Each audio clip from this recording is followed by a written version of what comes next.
মৰমৰ ছাত্ৰ ছাত্ৰীসকল, আমি যোৱাকালি ত্ৰিকোণমিতিক পৰিচয়ৰ প্ৰথম আৰম্ভণিৰ কথাখিনি আমি চালোঁ। যোৱাকালি আমি ত্ৰিকোণমিতিক পৰিচয়ৰ ভিতৰত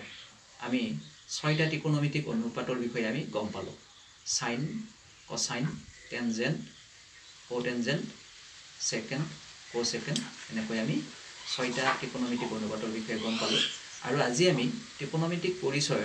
আন এটি অনুশীলনী বুলি ধৰি ল'ব পাৰি। ঠিক তেনেকুৱালৈ আমি আহিছোঁ। আচলতে আমাক যদি ত্ৰিকোণমিতিৰ 6টা অনুপাত আছে, তাৰ ভিতৰত যদি আমাক যিকোনো এটা অনুপাত দিয়া থাকে, তেনেহ'লে আমি বাকী 5টা ত্ৰিকোণমিতিক অনুপাতৰ মান আমি উলিয়াব পাৰোঁ। আজি আমি ঠিক তেনেকুৱা ধৰণৰ আমি এটা অংক এটা কৰিম। গতিকে তোমালোক আটাইয়ে এই অংকটো ভালদৰে চাবা। তাৰ কাৰণে প্ৰথমতে মই এটা প্ৰশ্ন এটা লৈছোঁ, তোমালোকে চোৱাচোন।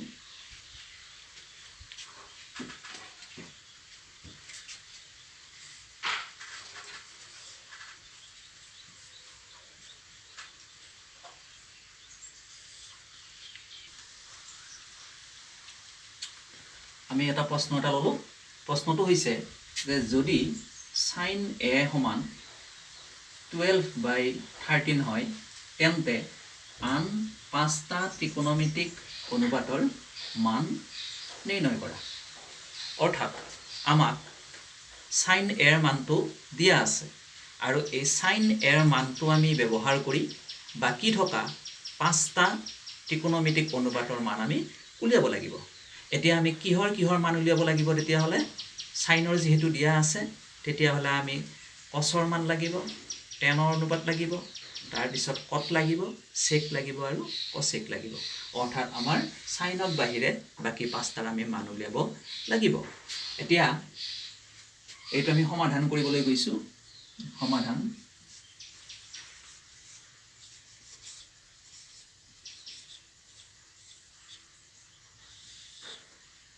এতিয়া আমি সমাধান কৰাৰ আগতে আমি ত্ৰিভুজটো আঁকি ল'ব লাগিব।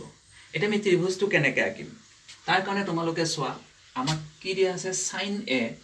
সমান 12/13। অৰ্থাৎ আমাৰ এ কোণ সাপেক্ষে সাইন অনুপাতৰ মানটো দিয়া আছে 12/13। যিহেতু এ কোণ সাপেক্ষে কৈছে, তেতিয়াহ'লে আমি এটা ত্ৰিভুজ আঁকিব লাগিব আৰু সেই ত্ৰিভুজটোৰ এটা সূক্ষ্ম কোণ হ'ব লাগিব এ। গতিকে আমি ত্ৰিভুজটো আমি নামাকৰণ কৰিম ABC ত্ৰিভুজ হিচাপে, আৰু তাত আমাৰ বি কোণটো সমকোণ হিচাপে থাকিব আৰু এ কোণটো এটা সূক্ষ্ম কোণ হিচাপে থাকিব।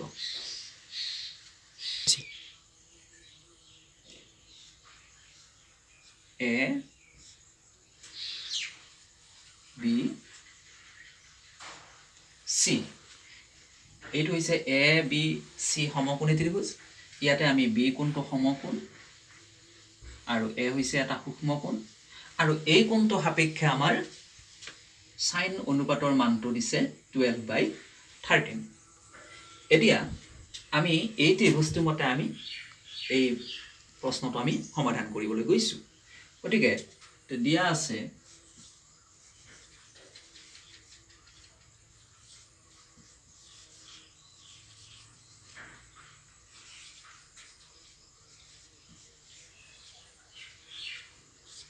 Sign A equal to 12/13 implies. এতিয়া সাইন এ মানে এ কোণ সাপেক্ষে সাইন অনুপাত। এতিয়া সাইন অনুপাতটো আমাৰ কি আছিল? যে এ কোণ সাপেক্ষে ওপৰত হ'ব সন্নিহিত বাহু আৰু তলত হ'ব অতিভুজ। এতিয়া সেইমতে আমি যদি বাহুত লিখিব যাওঁ, সাইন এ মানে এ কোণৰ সন্নিহিত বাহু BC, বিপৰীত বাহু। সাইন এ মানে হৈছে বিপৰীত বাহু আৰু তলত অতিভুজ। গতিকে BC আৰু তলত হ'ব অতিভুজ AC ইকুৱেল টু 12/13। মই আকৌ কৈছোঁ, এইটো সাইন এ মানে হৈছে এ কোণৰ বিপৰীত বাহু বাই অতিভুজ। এ কোণৰ বিপৰীত বাহু BC আৰু অতিভুজ AC। এইখিনি মানে আমাৰ 12/13। আচলতে আমি কি দেখা পালোঁ? যে BC/AC, আচলতে এইটো এটা অনুপাত, এই দুটা বাহুৰ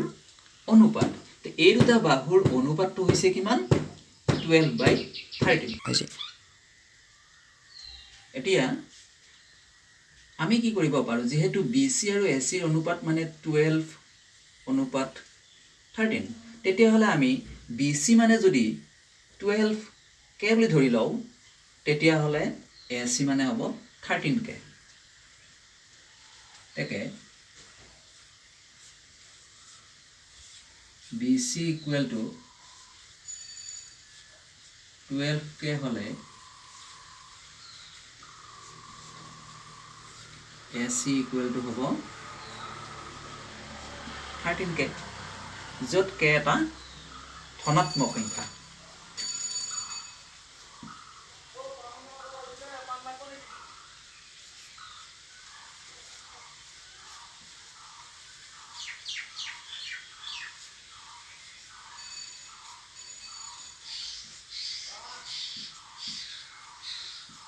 কে এটা ধনাত্মক সংখ্যা অৰ্থাৎ আমি এতিয়া BC মানে আমি আসলতে কি বুলি লব পাৰো BC মানে আমি লব পাৰো 12 কে অৰ্থাৎ BC এই বাহুটোক আমি 12 কে বুলি ধৰিব পাৰো তেতিয়া হলে আমাৰ AC এই বাহুটো কিমান হ'ব 13 কে অৰ্থাৎ আমাৰ যি কোনো এটা ত্ৰিকোণমিতিক যদি অনুপাত দিয়া থাকে সেই ত্ৰিকোণমিতিক অনুপাতটোৰ পৰা আমি দুটা বাহু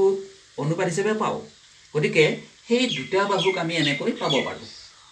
গতিকে সাইন অনুপাতটো দিয়া থকাৰ কাৰণে আমি এ কোণৰ বিপৰীত বাহুটো আৰু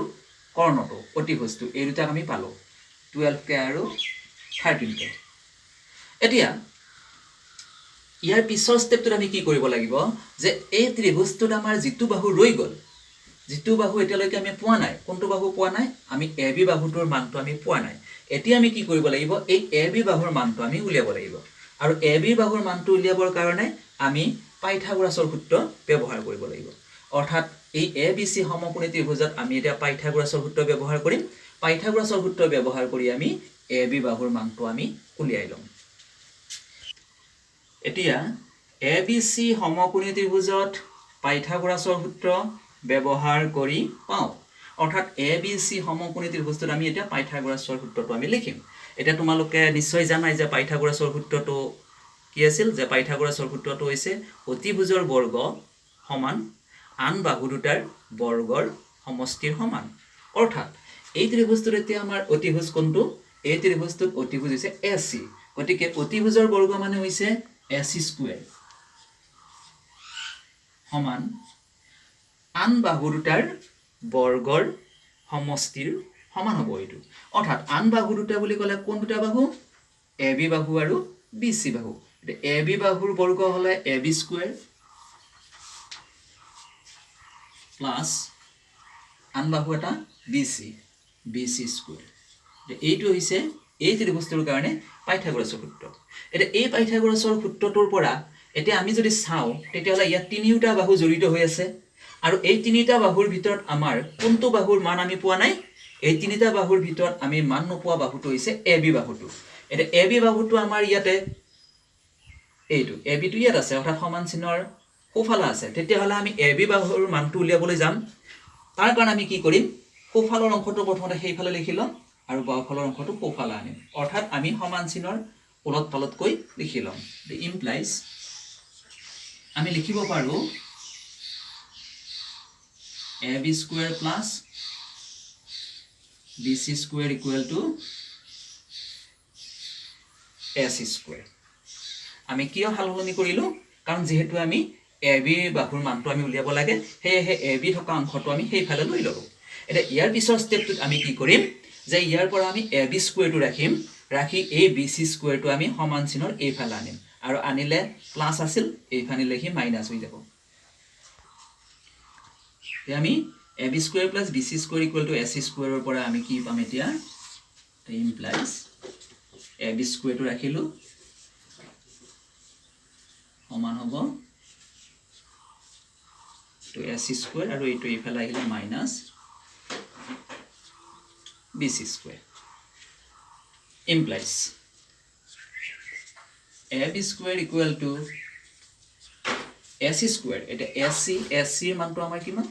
13 কে 13k whole square minus BC square মানে হ'ব আমাৰ BC মানে 12k গতিকে 12k whole square implies AB square equal to 13k whole square কৰিলে 13ক যদি আমি স্কোয়াৰ কৰো 13 পূৰণ 13 169 169 আৰু k square 169 k square minus 12k তাক যদি আমি হোল স্কোয়াৰ কৰো 12ক স্কোয়াৰ কৰিলে হয় 144 144 k square implies AB square equal to the 169 k square পৰা 144 k square যদি আমি মাইনাস কৰো তেতিয়া হলে আমাৰ কিমান থাকিব 9 পৰা 4 গলে 5 6 পৰা 4 গলে 2 1 পৰা 1 গলে 0 আৰু লগত থাকিব k square অৰ্থাৎ AB square মানে আমি কিমান দেখা পালো 25 k square তেতিয়া হলে আমি এতিয়া AB ৰ মান উলিয়াম ওৰে AB ৰ মান উলিয়াবলৈ হলে আমি কি কৰিব লাগিব এইফালৰ পৰা স্কোয়াৰটো উঠাই দিব লাগিব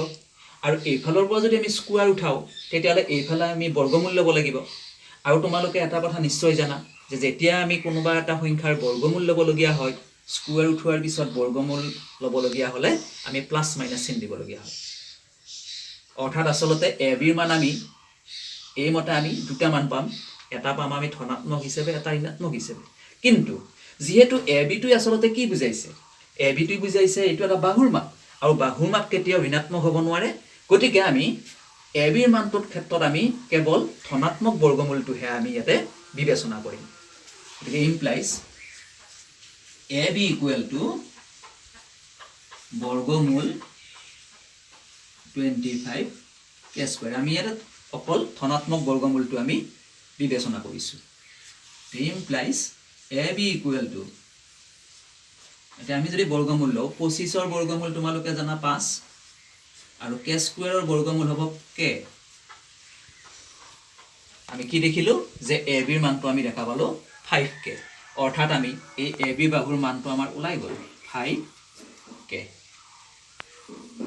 এতিয়া তোমালোকে নিশ্চয় বুজিলা যে আমাৰ অনুপাতটো সাইনত a অনুপাত দিয়া আছিল 12/13 তাৰ পৰা আমি তৃতীয় বাহুৰ মানটো আমি পাইথাগোৰাছৰ সূত্ৰৰ সহায়ত আমি উলিয়াই আনিলো তেতিয়া হলে যেহেতু আমি তিনিটা বাহুৰ মাপ আমি পালো এতিয়া আমি আন পাঁচটা ত্ৰিকোণমিতিক অনুপাতৰ মান আমি এতিয়া সহজতে আমি উলিয়াব পাৰিম এতিয়া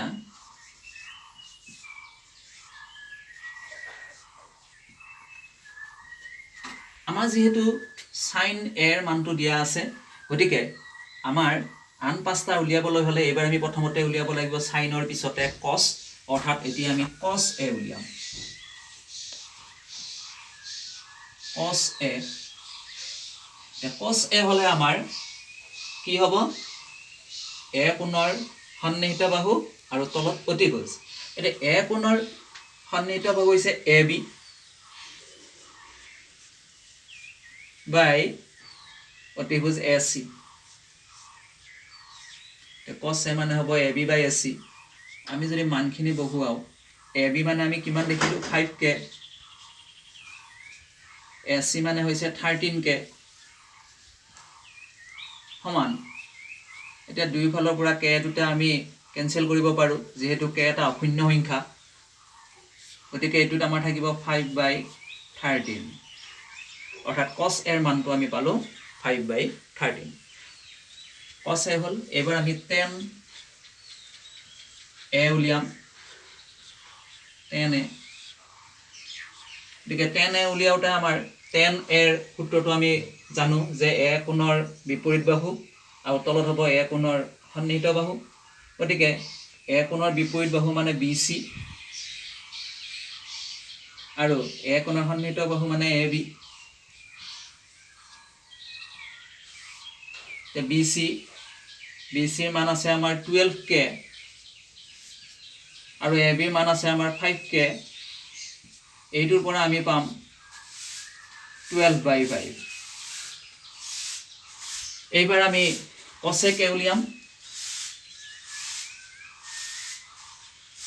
cos a কে তোমালোকে জানা যে এইটো হৈছে সাইনৰ বিপৰীত গতিকে cosec a মানে হয় প্ৰথমতে ওপৰত হ'ব অতিভুজ মানে AC আৰু তলত হ'ব a কোণৰ বিপৰীত বাহু অৰ্থাৎ BC গতিকে এই মতে যদি আমি মানখিনি যদি বহুৱাব খুজো তেতিয়া হলে AC মানে 13k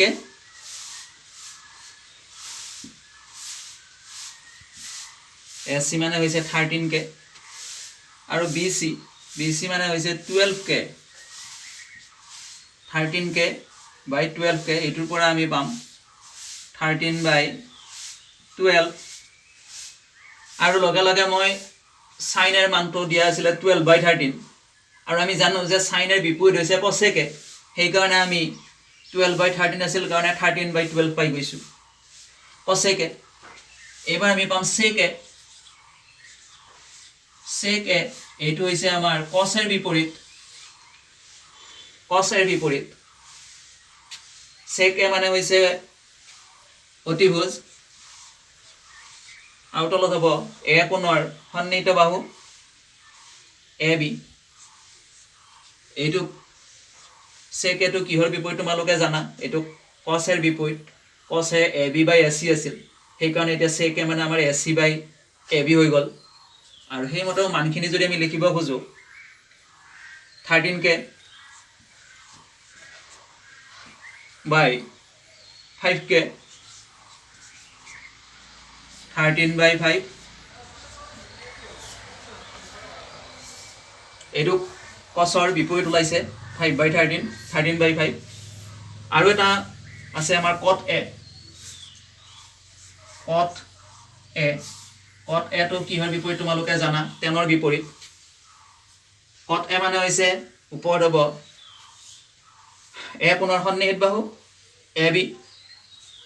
আৰু তলত হ'ব a কোণৰ বিপৰীত বাহু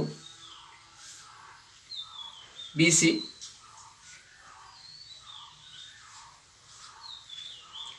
AB by BC মানখিনি যদি লিখি যাও AB মানে আমাৰ 5k BC মানে আমাৰ 12k সমান 5 by 12 তে আমি যদি চেক কৰো 10 এৰ বিপৰীত cot এ 10 এর মান পাইছিলো 12 by 5 হেয়ে cot এর মান পালো আমি 5 by 12 এটা তোমালোকে নিশ্চয় দেখিলা যে আমাক sin এর মানটো দিয়া আছিল sin এর মান দিয়া আছিল এই sin এর মানটোৰ সহায়ত আমি বাকি পাঁচটা ত্ৰিকোণমিতিক অনুপাতৰ আমি মান উলিয়ালো এটা অকল যে sin এৰ মান দিয়া থাকিলে যে উলিয়াব পাৰি তেনেকুৱা নহয় আসলতে এই ছয়টা ত্ৰিকোণমিতিক অনুপাতৰ ভিতৰত আমাক যদি যে কোনো এটা ত্ৰিকোণমিতিক অনুপাতৰ মান দিয়া থাকে তেতিয়া হলে এই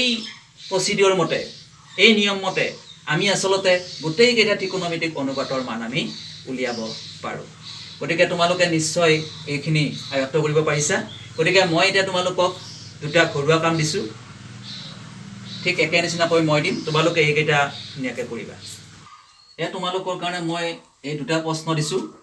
এক নম্বৰ প্ৰশ্ন যদি cos a সমান 4 by 5 হয় তেন্তে আন ত্ৰিকোণমিতিক অনুপাত কেইটাৰ মান উলিওৱা অৰ্থাৎ মই ইয়াতে তোমালোকক cos a এৰ মানটো দিছো যে cos a এৰ মানটো হৈছে 4 by 5 গতিকে তোমালোকে cos a বাদ দি বাকি যি পাঁচটা আছে sin a tan a cosec a sec a আৰু cot a সেই পাঁচটা উলিয়াব লাগিব ঠিক একেদৰে আকৌ দুই নম্বৰ প্ৰশ্নটো দিছো যদি tan a = 7 by 24 হয় তেন্তে আন ত্ৰিকোণমিতিক অনুপাত কেইটাৰ মান উলিওৱা মই ইয়াতে tan a এৰ মানটো দিছো 7 by 24 গতিকে তোমালোকে tan a বাদ দি বাকি কেইটা উলিয়াব লাগিব গতিকে এই দুটা তোমালোকৰ কাৰণে মই ঘৰুৱা কাম হিচাপে দিছো আৰু অহাকালি আমি আমাৰ ত্ৰিকোণমিতিক পৰিচয়ৰ অনুশীলনীলৈ আমি গুচি যাম গতিকে তোমালোক সকলোৱে এইকেইটা কৰিবা আৰু অকমান ঘৰতো পঢ়া শুনা কৰিবা ধন্যবাদ